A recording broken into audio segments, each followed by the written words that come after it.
Hey guys, welcome to another Front Indica video. I hope you've all been keeping well.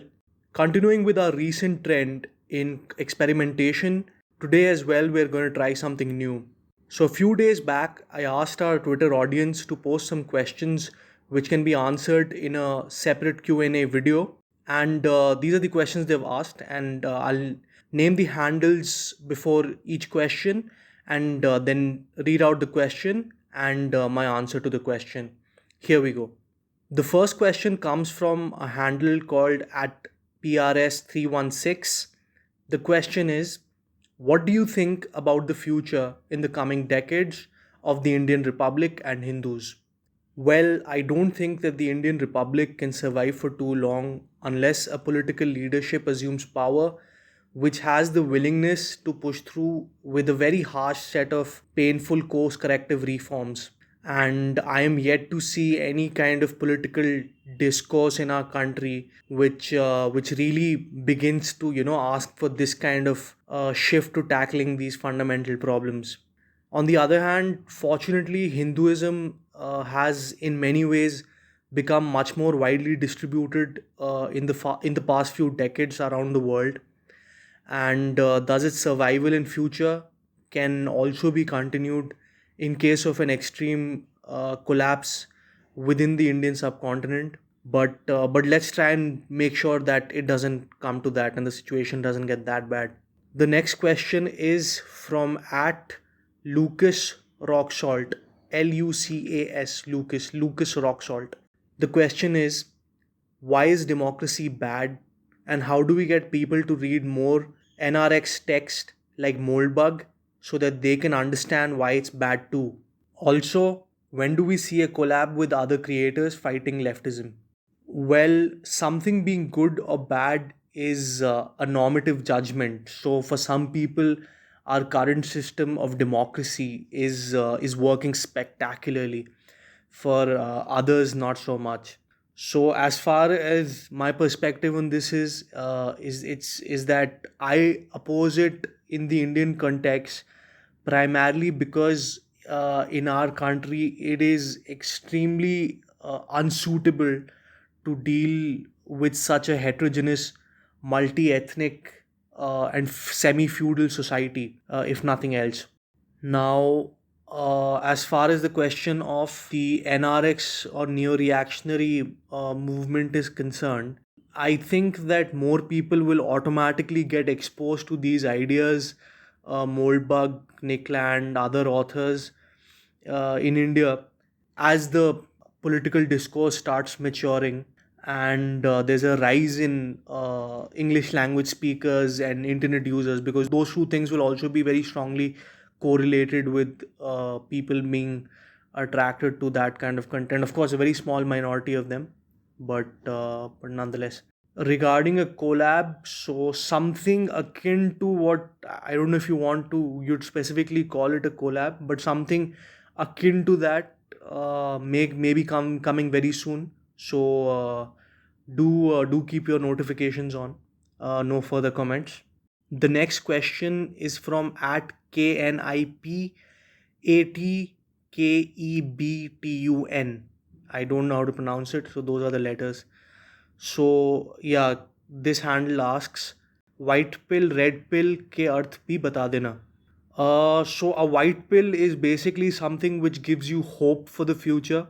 Like for a Hindu, if you told him that 99% of Hindus in the US marry within their community and retain their religion on to the next generation, that would be like a white pill for that person. And a red pill is a harsh or unsavory truth which you need to accept to kind of understand the reality of the world, the reality of given situation. So, for example, if I said most women are only into guys who have a lot of money and a lot of status, that's a very simple example of how a red pill works. The next question is from at Kartike underscore 4746. The question is, how can we make the next generation Kattar Hindus practically, as they are very much influenced by secularism? Now, I think it basically comes down to mainly just two ways.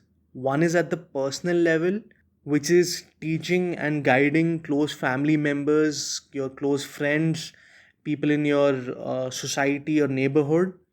And the other way is through propaganda or mass media, which could mean a lot of things. It could mean rebutting anti-Hindu narratives being spread online, writing about Hindu scriptures, Hindu ethos, correcting wrong information which is spread online about Hindu history, and essentially winning over news space for Hindu media. The next question comes from at Jungli Gulmohar. The question is thoughts about BJP monopolizing Hinduism. BJP monopolizing Hinduism is a very, very terrible thing, which is unfortunately happening at a very rapid pace.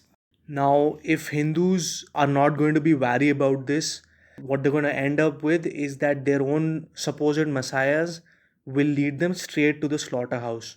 We definitely need new Hindu thinking from the ground up to replace whatever madness the Sangh is shilling. The next question is from at the Indian guy 97. How do you see the future of strong families, family culture, traditions, future of good marriages, and TFR of Hindus if this increasing marriage age formula gets passed by government? I see many dangerous drawbacks of this. Yes, that is absolutely right, the Indian guy. If this marriage age increase proposal is cleared by the government, it will be another nail in the coffin of the traditional Hindu family. It will set a very, very bad precedent for future governments who may further enact policies hurting Hindu family formation. It is also likely that many men will begin to check out of society as we go further down this slippery slope. So, come what may, we have to oppose this tooth and nail. The next question is from at Lord Shambhunath. What should be the goals in order of their significance and timeline of a 22-year-old law student who aspires to contribute towards the growth of the community as well as that of himself, spiritually and financially? How do we remain subtle with our narrative in this society? Your number one goal should be to figure out how the legal system works from the inside out and become an expert in how to move its various levers to get things done. The number two goal should be to build your network both within the legal fraternity and within the wider Hindu community. You can also do some pro bono work and hopefully build your skills and your name through that.